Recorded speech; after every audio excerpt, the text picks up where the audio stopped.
Hello అండి, అందరికీ నమస్తే. ఎలా ఉన్నారు? బాగున్నారా? సో ఈ వీడియోలో అయితే ఈ మధ్య ఇందిరమ్మ ఇండ్ల గురించి అయితే సర్వే అయితే జరుగుతుంది కదా. సో సర్వేకి అయితే అసలు ఎవరు వస్తున్నారు, ఏం అడుగుతున్నారు ఈ వీడియోలో అయితే చూసేద్దాం అనమాట. సో సర్వేకి అయితే మన మండల్ అంటే వాళ్ళు అప్లై చేసుకున్న వాళ్ళ మండల్ నుంచి కాకుండా వేరే మండల్ నుంచి అయితే విఆర్ఓస్ అయితే వస్తున్నారంట. అంటే తెలిసిన విలేజ్ నుంచి తెలిసిన వాళ్ళు కాకుండా వేరే దగ్గర నుంచి అయితే వచ్చి సర్వేకి అయితే చేసుకొని వెళ్తున్నారు. సో అట్లా ఎందుకంటే తెలిసిన ఏరియాకి తెలిసిన వాళ్ళని పంపిస్తే కొంచెం తెలిసిన వాళ్ళకి ఇవ్వడం కానీ కొంచెం అట్లా జరిగే అవకాశం ఉంది కాబట్టి సో అధికారులు అయితే ఇలాగైతే ప్లాన్ అయితే చేసిర్రు అనమాట. సో ఇట్లా అయితే చీటింగ్స్ అనేవి జరగవు, తెలిసిన వాళ్ళకి ఇవ్వడం కానీ అలాంటివి ఉండవని. అయినా కూడా కొంచెం అయితే అలాంటివి జరిగే అవకాశం ఉందని ఇలా అయితే ప్లాన్ చేసిర్రు అనమాట. ఇంకా వచ్చి ఏం అడుగుతున్నారంటే ప్రాపర్టీస్ ఏమైనా ఉన్నాయా, మన పేర్ల పైన ఏమన్నా ప్లాట్స్ కానీ ఇల్లు కానీ ఏమన్నా ఉన్నాయా, ఇప్పుడు ఉండేది రెంట్ హౌసేనా, నిజంగా రెంట్ హౌస్లోనే ఉంటున్నారా లేదా అని అయితే సర్వేకి అయితే వచ్చి అడుగుతున్నారు. ఇంకొకటి వెహికల్స్ అయితే ఏమైనా ఉన్నాయా, కార్ ఏమన్నా ఉందా, ఓన్ వెహికల్స్ ఏమైనా ఉన్నాయా, బిజినెసెస్ ఏమైనా ఉన్నాయా అని అయితే అడుగుతున్నారంట. అసలు వాళ్ళు వస్తున్నారు, సరే వాళ్ళు వస్తున్నది మనకి ఎలా తెలియాలి అని అంటే వాళ్ళైతే మనకి ముందు అయితే మనకి లిస్ట్లో పేరు రాగానే మన డీటెయిల్స్ అన్నీ అందులో వచ్చాయి కదండి. మనకి చెక్ చేసుకున్నప్పుడు మన డీటెయిల్స్ అయితే కనబడుతున్నాయి కదా, అందులో మన మొబైల్ నెంబర్ అయితే ఉంది కదా. సో వచ్చే ముందు అయితే మొబైల్ నెంబర్కి కాల్ చేసి వాళ్ళు ఎక్కడున్నారో కాల్ చేసి మరి కనుక్కొని అయితే వస్తున్నారు అనమాట. ఒకవేళ ఇంట్లో లేడీస్ ఉండి మొబైల్ నెంబర్ హస్బెండ్స్ ఉంటే మాత్రం హస్బెండ్స్కి కాల్ చేస్తే వాళ్ళు ఇన్ఫర్మేషన్ అనేది ఇస్తే ఆ టైంకి ఇంట్లో ఉంటే సరిపోతుంది. ఇక మెయిన్గా అయితే మనము వాళ్ళ సర్వేకి వచ్చినప్పుడు అయితే మన దగ్గర ఉండాల్సినవి అయితే మెయిన్గా ఓటర్ ఐడి, ఆధార్ కార్డు, అలాగే రేషన్ కార్డు అయితే కంపల్సరీ ఉండాలి. ఒకవేళ రేషన్ కార్డు లేని వాళ్ళు కొత్తగా అప్లై చేసుకున్న వాళ్ళు ఇంకా రాలేదన్నా కూడా పర్లేదన్నమాట. అవన్నీ పర్టికులర్గా అంటే మెయిన్గా వాళ్ళు ఇంటికి వచ్చి సర్వే చేస్తున్నారు కాబట్టి డాక్యుమెంట్స్ తోటి అంటే మెయిన్గా ఆధార్ కార్డు అయితే ఇంపార్టెంట్, ఓటర్ ఐడి అయితే ఇంపార్టెంట్, రేషన్ కార్డు లేకపోయినా పర్లేదన్నమాట.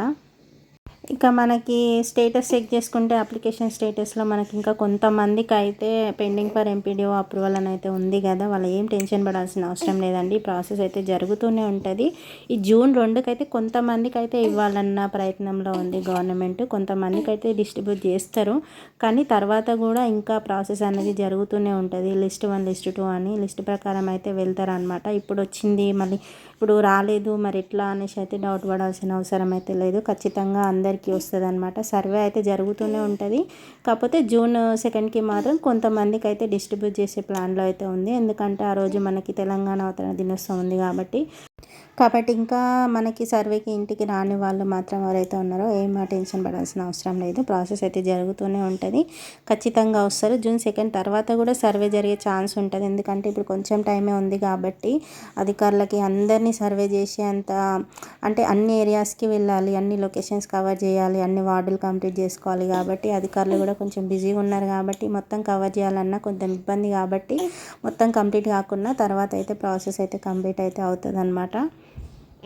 ఒకవేళ ఇంకా కొంతమందికి ఏమైనా డౌట్స్ ఉండి మాకు వస్తుందో రాదో అని అనుకుంటే గవర్నమెంట్కి మనకి కంప్లైంట్ కూడా ఇచ్చుకునే ఛాన్స్ ఉంది. మనకి స్టేటస్లో చెక్ చేసుకుంటే గవర్నమెంట్కి కంప్లైంట్ రేజ్ చేసే ఆప్షన్ కూడా ఇచ్చారనమాట మన అప్లికేషన్లో. దానిపైన క్లిక్ చేసి మొబైల్ నెంబర్ టైప్ చేస్తే మనకి కంప్లైంట్ ఇచ్చుకునే ఛాన్స్ కూడా ఇచ్చింది గవర్నమెంట్. ఎందుకు కంప్లైంట్ అంటే ఇంటికి సర్వేకి రాలేదని కానీ ఆ టైంలో వచ్చినప్పుడు మేము లేమని కానీ ఏదైనా మనకు అందులో ఆప్షన్స్ అయితే ఉన్నాయన్నమాట. సెలెక్ట్ చేసుకొని మనం కంప్లైంట్ అయితే ఇచ్చుకోవచ్చు.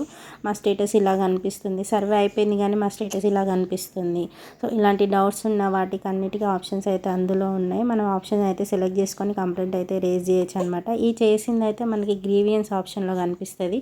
మనకి అప్లికేషన్లో చెక్ చేస్తే అప్లికేషన్ సెర్చ్ అని ఇంకొకటి గ్రీవియన్స్ అని కనిపిస్తుంది కదా, అందులో మనం చెక్ చేసుకుంటే మనం ఇచ్చిన కంప్లైంట్ కూడా మనకి కనిపిస్తుంది అనమాట. అప్లికేషన్లో కూడా వచ్చేసి మనము ఇచ్చిన కంప్లైంట్ కూడా అప్డేట్ అయ్యి మనకు ఒక ఐడియా అయితే వస్తుంది అనమాట. సో ఏం టెన్షన్ పడాల్సిన అవసరం లేదు. మనకి లిస్ట్లో పేరు వచ్చిందంటే ఖచ్చితంగా ఇల్లు అయితే వస్తుంది. ఇప్పుడు కాకుండా తర్వాత అయినా మనకి తర్వాత లిస్ట్లో అయినా కంపల్సరీ ఇల్లు ఇచ్చే అవకాశం అయితే ఉందన్నమాట.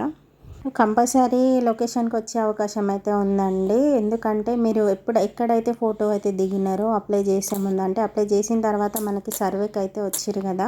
సో సర్వేకి వచ్చినప్పుడు మీరు ఎక్కడైతే ఉన్నారో ఎక్కడైతే ఉండి మీరు ఫోటో అయితే దిగిరో ఆ ప్లేస్కి అయితే వచ్చి అయితే మీకు అయితే కాల్ అయితే చేస్తున్నారనమాట. ఖచ్చితంగా వస్తారు, లొకేషన్ చూసుకొని వస్తున్నారు కాబట్టి ప్రతి ఏరియా కవర్ చేయాలి కాబట్టి టైం అయితే పడుతుంది. సో టెన్షన్ ఏం పడాల్సిన అవసరం లేదు.